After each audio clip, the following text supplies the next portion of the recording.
Voter జాబితా ప్రత్యేక ముమ్మర సవరణ ఎస్ఐఆర్ బెంగాల్లో అలజడి సృష్టిస్తోంది.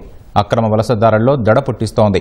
పుట్టలో దాగిన పాముల్లా అక్రమంగా తిష్టవేసిన బంగ్లాదేశీయులు ఉరుకులు పరుగుల మీద స్వదేశానికి పారిపోతున్నారు. ఇక ఎస్ఐఆర్ సాగుతున్న వేళ బిఎల్ఓల మృతిపై రాజకీయ దుమారం రేగింది. విపరీతమైన ఒత్తిడే ప్రాణాలు పోవడానికి కారణమని టీఎంసీ, కాంగ్రెస్ మండిపడ్డాయి. బీజేపీ మేలు కోసమే ఎన్నికల సంఘం హడావుడిగా సవరణ చేస్తోందని ఆరోపించాయి. ఈ ఆరోపణలను బీజేపీ తీవ్రంగా ఖండించింది. చొరబాటుదారుల ఓట్లతో గెలవాలన్న పన్నాగాలు ఫలించవనే భయంతోనే అడ్డగోలు ఆరోపణలు చేస్తున్నారని ధ్వజమెత్తింది. ఓటరు జాబితా ప్రక్షాళనే లక్ష్యంగా 9 రాష్ట్రాలు, 3 కేంద్రపాలిత ప్రాంతాల్లో నవంబర్ 4 నుంచి ఎన్నికల సంఘం ఎస్ఐఆర్ చేపట్టింది. మిగిలిన చోట్ల పరిస్థితి ఎలా ఉన్నా పశ్చిమ బెంగాల్లో మాత్రం ఈ ప్రక్రియ కాక రేపుతోంది. అక్రమ వలసదారుల గుట్టు వీడుతోంది. బంగ్లాదేశ్ నుంచి బెంగాల్లో చొరబడిన అనేక మంది అక్రమంగా ఆధార్, రేషన్, ఓటరు కార్డులు పొందారు. ఎస్ఐఆర్ కింద పాత పత్రాలు ఇవ్వాలనడంతో కోల్కతా, హౌడా పారిశ్రామిక ప్రాంతాల నుంచి వేలాది మంది స్వదేశానికి వెళ్లిపోతున్నారు.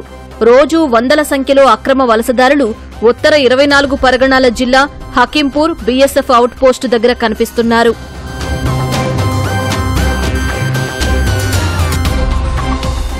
బంగ్లాకు వెళ్లిపోతున్న వారిలో చాలా మంది గత ఎన్నికల్లో ఓటు వేసినట్లు అంగీకరించారు.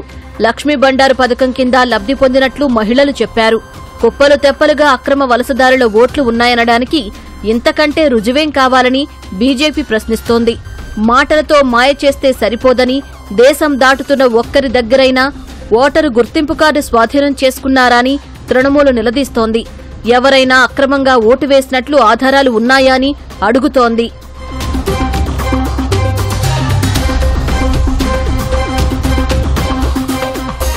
బెంగాల్ గవర్నర్ ఆనంద్ బోస్ హకీంపూర్ సరిహద్దు ప్రాంతాన్ని సందర్శించారు.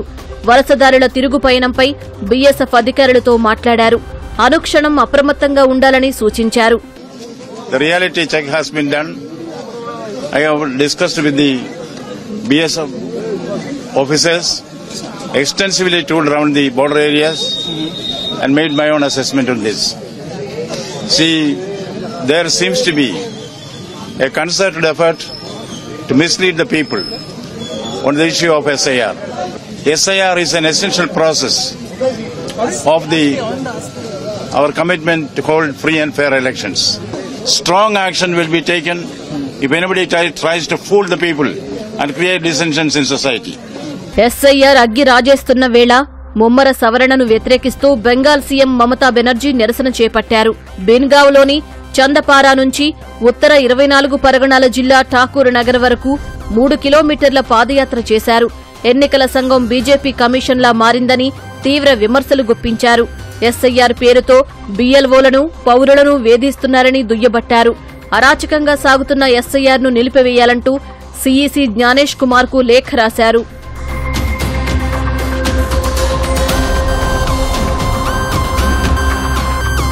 ఎస్ఐఆర్ వ్యతిరేక ర్యాలీకి ఉత్తర 24 పరగణాల జిల్లాను మమత ఎంచుకోవడం వెనుక పెద్ద వ్యూహమే ఉందంటున్నారు.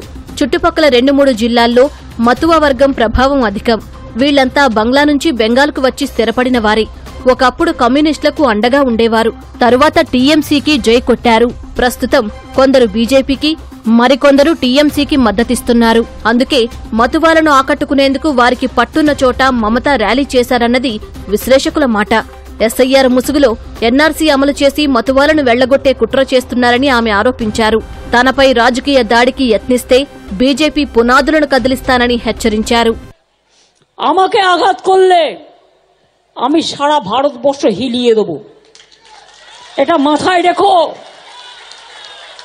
দিল্লি কা লাড্ডু খেয়েও আশ মেটেনি, বাংলাকে গিলতে হবে।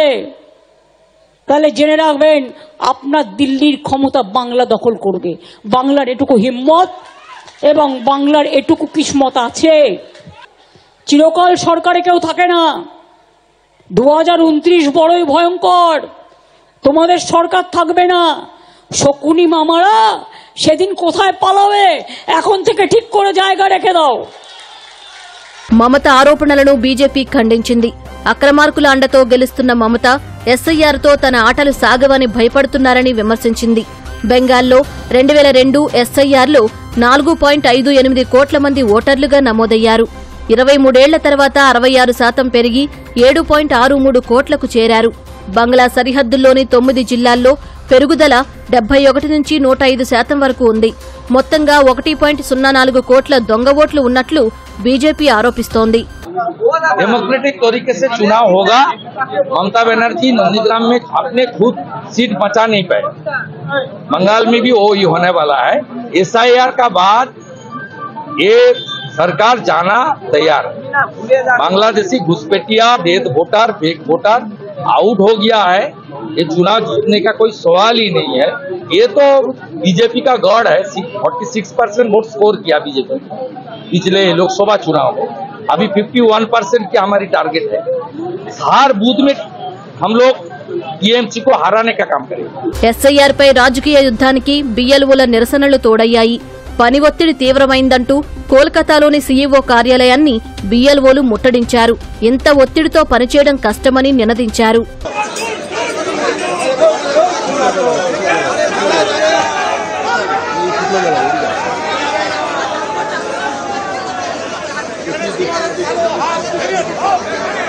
CEO కార్యాలయ ముట్టడిపై కేంద్ర ఎన్నికల సంఘం ఆగ్రహం వ్యక్తం చేసింది. భద్రతా వైఫల్యంపై నివేదిక ఇవ్వాలని కోల్కతా పోలీసులను కోరింది. BLOలపై పని ఒత్తిడి, కొందరు మృతి చెందారన్న అంశంపై సమగ్ర నివేదిక అందజేయాలని బెంగాల్ ఎన్నికల అధికారులను ఆదేశించింది. जो काम सिस्टमेटिकली होना चाहिए, बहुत पहले से प्लानिंग करना चाहिए, क्योंकि ये नागरिक का सवाल है। ऐसे करने से अगर किसी का प्रॉब्लम होगा, जबरदस्ती करने से, जो जैसे भी हम लोग को डाटा ऑपरेटर नहीं है तो जबरदस्ती हम लोगों को करना ही पड़ेगा। रात 1:30 बजे 2 बजे 2:30 बजे अगर किसी के प्रॉब्लम होगा, हम लोगों को तो डाटा ऑपरेटर लेकिन ये नहीं अपॉइंटेड दे दिया, हम टीचर है तो भी हम कोशिश कर रहे हैं, ठीक है। लेकिन अगर कुछ प्रॉब्लम होगा तो उसका जिम्मेदारी BLO के ऊपर ही जाएगा, यही बताना चाहते हैं। SIR పై గగ్గోలు రేగుతున్న వేళ పశ్చిమ వర్ధమాన్ జిల్లా పండవేశ్వర్ నియోజకవర్గానికి చెందిన మాయారాణి గోస్వామి అనే మహిళ పేరిట 44 ఓట్లు ఉన్నట్లు తేలడం కలకలం రేపింది. SIR అప్లికేషన్ నింపాక QR కోడ్ స్కాన్ చేసినప్పుడు పలు నియోజకవర్గాల్లో ఆమెకు ఓట్లు ఉన్నట్లు బయటపడింది. చనిపోయిన ఆమె భర్తకు వేర్వేరు ఇంటి పేర్లతో ఓట్లు ఉన్నాయి. SIR పై ఇంత రాజకీయ దుమారానికి కారణం ఏంటి అంటే ఆసక్తికర అంశాలను విశ్లేషకులు ప్రస్తావిస్తున్నారు. బెంగాల్లో దాదాపు 30% ముస్లిం ఓటర్లు ఉంటారు. గంపగుత్తగా TMCకే మద్దతిస్తూ ఉంటారు. స్థానిక ముస్లింలతో పాటు బంగ్లా అక్రమ వలసదారుల ఓట్లు ఇందులో ఉన్నాయనే వాదన ఉంది. ఇప్పటికే హిందూ ఓటర్లను ఆకర్షించడంలో బీజేపీ ముందుంది. SIRతో ముస్లిం ఓటర్ల సంఖ్య తగ్గితే TMCకి నష్టం తప్పదని విశ్లేషిస్తున్నారు. అదే ప్రస్తుత రాజకీయ రణానికి కారణమని అంటున్నారు.